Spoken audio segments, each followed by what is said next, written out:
السلام علیکم ناظرین، آپ سب کا استقبال ہے HN نیوز میں آپ کا ہوسٹ محمد اظہر الدین۔ آئیے بڑھتے ہیں تفصیلات کی جانب۔ آپ تمام ناظرین کا استقبال ہے HN نیوز میں۔ ناظرین آئیے دیکھتے ہیں آج کے چند اہم خبریں کچھ ہی منٹوں میں۔ بھوٹان کے ساتھ اپنے تعلقات کو قریبی اور خاص بتاتے ہوئے ہندوستان نے جمعہ کو کہا کہ یہ پڑوسی ملک ہندوستان کے ساتھ اپنی دوستی اور اشتراک میں برابر کا بھروسہ رکھ سکتا ہے۔ جمہوریہ دروپدی مرمو نے راشٹرپتی بھون میں بھوٹان کے وزیر اعظم پر مقدم کرتے ہوئے کہا کہ ہندوستان کو بھوٹان کے ساتھ ترقی میں اشتراک کرنے اور پڑوسی ملک کے لوگوں کی سماجی و اقتصادی ترقی کی حمایت کرنے پر فخر ہے۔ انہوں نے کہا کہ بھوٹان کے ساتھ ہندوستان کی ساجھی اس کی نوجوان آبادی کی ترجیحات اور خواہشات کے مطابق جاری رہے گی۔ رمضان کی مبارکباد دیتے ہوئے چیف منسٹر ریونت ریڈی نے کہا کہ کانگریس حکومت سیکولر گورننس کی فراہمی کے لیے کوشاں رہے گی اور یقین دلایا کہ ریاست میں مسلم کمیونٹی کو 4% ریزرویشن جاری رکھا جائے گا۔ کانگریس حکومت نے مسلم اقلیتوں کو 4% ریزرویشن لاگو کیا تھا۔ اس کے علاوہ کارپوریشنوں کے ذریعے قرضوں میں توسیع کی تھی۔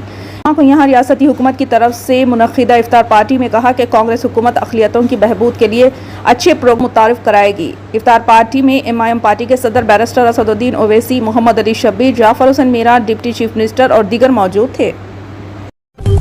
کانگریس لیڈر راہل گاندھی نے الیکٹورل بانڈز کے معاملے پر وزیر اعظم نریندر مودی پر براہ راست حملہ کرتے ہوئے جمعہ کو کہا کہ انتخابی بانڈز کے ڈیٹا کو الیکشن کمیشن کی ویب سائٹ پر عام کیا گیا ہے۔ واضح ہے کہ مودی انتخابی بانڈز کے نام پر دنیا کا سب سے بڑا ریکٹ چلا رہے ہیں۔ گاندھی نے social media platform X پر کہا کہ نریندر مودی انتخابی بانڈز کے نام پر دنیا کا سب سے بڑا بھتہ خوری کا ریکٹ چلا رہے ہیں۔ نیشنل کانفرنس کے نائب صدر اور سابق وزیر اعلیٰ عمر عبداللہ کا کہنا ہے کہ بھارت کے الیکشن کمیشن کو جموں کشمیر میں جمہوریت کی بحالی کے لیے اپنا رول ادا کر کے یونین ٹیریٹری میں لوک سبھا اور اسمبلی انتخابات ایک ساتھ منعقد کرنے کا اعلان کرنا چاہیے۔ انہوں نے کہا کہ جموں کشمیر میں گزشتہ 10 برسوں سے اسمبلی انتخابات نہیں ہو رہے۔ سابق وزیر اعلیٰ نے ان باتوں کا اظہار جمعے کے روز یہاں نامہ نگاروں کے ساتھ بات کرنے کے دوران کیا۔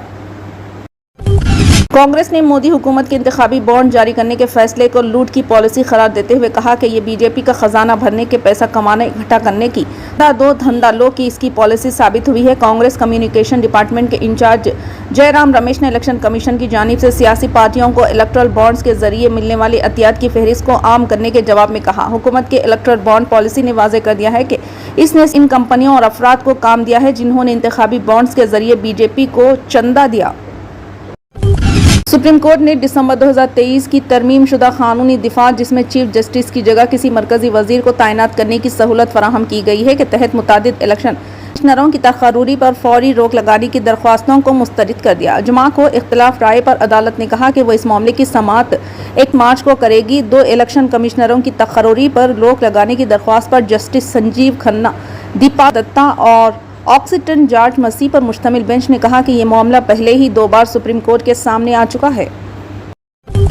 ریاستی تحقیقاتی ایجنسی SIA نے جمعے کے روز ملیٹنسی سازش کیس کے سلسلے میں جموں میں 7 مقامات پر چھاپے مارے جس دوران قابل اعتراض مواد کو برآمد کرنے کا دعویٰ کیا گیا۔ SIA کے ایک ترجمان نے بتایا کہ عدالت مجاز سے اجازت کے بعد اسٹیٹ اریگیشن ایجنسی کی ٹیموں کو جمعے کے روز ضلع میں 3 ریاست میں 2 رام بن اور جموں میں 2 الگ الگ مقامات پر چھاپے ڈالے۔ انہوں نے مزید کہا کہ حسن بابر اور محمد عرفان اور صفدار علی کے گھروں کو کھنگ ریاست میں، عبدالشاد بیگم رامبن میں عبدالرشید نائک اور سدرا جموں میں راد احمد عرف شادو کے رہائشی مکانوں کی تلاشی لی گئی۔